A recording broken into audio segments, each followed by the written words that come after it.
आजकल love marriage बहुत हो रही है या फिर ऐसी शादियां जो पेरेंट्स की मर्ज़ी के ख़िलाफ़ हैं, फिर चाहे कपल्स अपने आपस में शादी कर रहे हों या फिर लड़का लड़की भाग के शादी कर रहे हों। लेकिन सबसे ज़्यादा परेशानी होती है पेरेंट्स को, क्योंकि उनकी इज़्ज़त का सवाल होता है। लेकिन फिर भी क्योंकि मैं एक वकील हूँ इसलिए मैं आपको एक राय दे रहा हूँ। अगर आप भी ऐसा कुछ सोच रहे हैं, ऐसी कोई शादी करने का, या फिर आपने ऐसी कोई शादी कर ली है और पुलिस आपको परेशान कर रही है, या फिर आपने शादी नहीं की है लेकिन आप पहले से ही कामयाब होना चाहते हैं ताकि आपको बाद में प्रॉब्लम ना हो, तो इस संबंध में आपको क्या करना चाहिए, दोनों ही कंडीशन में आपको बताऊंगा। सबसे पहली बात यह है कि अगर दोनों ही लोग, लड़का लड़की दोनों ही 18+ हैं और आपसी रजामंदी है, कोई भी उन पर दबाव नहीं है, ठीक है, तो उस मामले में अगर उन्होंने शादी कर ली है या फिर घर से वो निकल चुके हैं, तो ऐसे मामले में क्या है, उनके खिलाफ़ FI तो दर्ज होगी, जाहिर सी बात है। तो अगर उन्होंने शादी कर ली है तो वो, अगर वो जा सकते हैं और ऐसा कर सकते हैं तो हाई कोर्ट से ऑर्डर करा सकते हैं।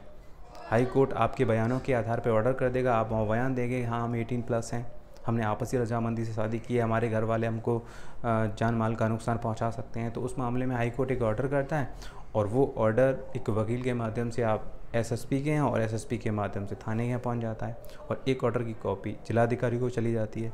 तो उस मामले में थाने की पुलिस आपको परेशान नहीं करती, या फिर आपके अगेंस्ट कोई भी रिपोर्ट दर्ज होती भी है ऐसे मामले में जिसमें ये कहा जाता है कि बहला फुसला करके फ़लाना फ़लाना लड़का हमारी लड़की को भगा ले गया, या नाबालिग लड़की को जो है कोई भगा ले गया, क्योंकि यहाँ पर उस मामले में हाई कोर्ट का ऑर्डर होता है कि वो दोनों बालिग हैं और उन लोगों ने आपसी रजामंदी से शादी कर ली है। तो उस मामले में पुलिस को पहले से पता होता है, तो ऐसे मामले में वो रिपोर्ट दर्ज करती भी नहीं है। अगर कोई रिपोर्ट दर्ज हो चुकी है तो उसमें पुलिस FIR लगा देती है। ये चीज़ क्लियर हो गई। दूसरी बात यह है कि मान लीजिए कि लड़का लड़की ने आपस में रजामंदी से शादी कर ली, लेकिन लड़की के पक्ष की तरफ से 1% लोग उसके सहमत में हैं, लेकिन 99% लोग उसके खिलाफ हैं। मान लीजिए लड़की की माँ इस मैरिज के पक्ष में है, वो इसके खिलाफ नहीं है, लड़की के फेवर में है, तो ऐसे मामले में लड़की की माँ की तरफ से एक एप्लीकेशन SDM कोर्ट में दी जा सकती है, एक शिकायत पत्र कोर्ट में दिया जा सकता है वारंट 100 के लिए, CRPC 100 के वारंट के लिए।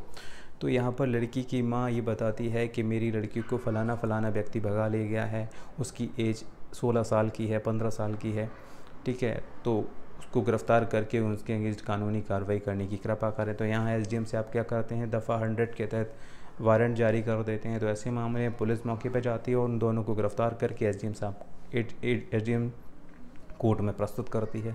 या फिर ऐसा कर सकते हैं कि 100 का वारंट जारी होने के बाद आप लड़का लड़की दोनों ही कोर्ट में प्रस्तुत हो करके अपना बयान दर्ज करा सकते हैं। यहाँ पर वो बताते हैं कि वो 18+ हैं, ठीक है, और उन्होंने आपसी रजामंदी से शादी कर ली है। तो यहाँ पर SDM साहब भी अपना आदेश जारी करते हैं जिसमें वो इस चीज़ को एक्सप्लेन करते हैं कि लड़का लड़की ने दोनों ने आपसी रजामंदी से शादी की है और वो दोनों 18+ हैं, लिहाजा लड़की को लड़के को सुपुर्द की जाती है। तो यहाँ पर मान लीजिए कि आपने शादी की थी नहीं थी वो चीज़ अलग है, लेकिन यहाँ पर SDM साहब ने ऑर्डर कर दिया, उसमें लिख दिया कि भाई दोनों ने आपसी रजामंदी से शादी कर ली है, ऐसा उनका कहना है, और वो 18+ है। तो अब ये पक्की शादी हो गई, आपके पास एक प्रूव हो गया कि आप 18+ हैं, क्योंकि कोर्ट ने उस पर अपना कलम चला दिया। ये चीज़ क्लियर है। उसके बाद अगर किसी भी थाने में या उससे पहले किसी थाने में कोई भी रिपोर्ट दर्ज हुई है तो इसकी कॉपी वहाँ पर भेज देना, बस उसमें FIR लग जाएगी, कोई दिक्कत नहीं। ये चीज़ क्लियर। दूसरी बात यह है कि मान लीजिए कि आप बाहर हैं, अभी आप डरे हुए हैं, आपके खिलाफ़ रिपोर्ट दर्ज हो चुकी है, लेकिन आपने शादी कर ली, आप डर रहे हैं कि अगर आप कहीं जाएंगे तो पुलिस आपको गिरफ़्तार कर लेगी, मारेगी, पीटेगी, तंग करेगी। लड़की को पुलिस अपनी हिरासत में लेकर के जो है लड़की के घर वालों को वापस दे देगी। तो ऐसे मामले में क्या है, आप अपनी जो भी एज के प्रूफ हैं उनको आप कलेक्ट कर लीजिए, जिसमें आप दोनों 18+ होने चाहिए। उसके बाद आप पुलिस में जाकर के खुद को सरेंडर करें। पुलिस क्या करेगी, आपका CRPC की धारा 164 का बयान मजिस्ट्रेट के सामने दर्ज कराएगी लड़की का। लड़की यहाँ पर मजिस्ट्रेट के सामने कहेगी, अगर लड़की ने भाई आपके खिलाफ़ कुछ बोल दिया ना तो आपकी रीढ़ मर जाएगी। लड़की ने ये बोल दिया कि हाँ भाई मैं 18+ हूँ, हम दोनों 18+ हैं, आपने आपसी रजामंदी से शादी की, हम लोग साथ साथ रहना चाहते हैं, तो बस कुछ भी नहीं होगा। इतना ऑर्डर करते ही लड़की को सुपुर्द कर दी जाएगी और आपकी पक्की मैरिज होगी। उसके बाद आपका कोई कुछ नहीं बिगाड़ सकता। हो गई आपकी पक्की मैरिज, अब कुछ नहीं हो सकता। जो भी FIR हुई है उसमें भी FIR लग जाएगी, सारे मामले ख़त्म, और अब आपका वही बाल भी बाका नहीं कर पाएगा। सो गाइस, ये था पूरा video. I hope you like this video.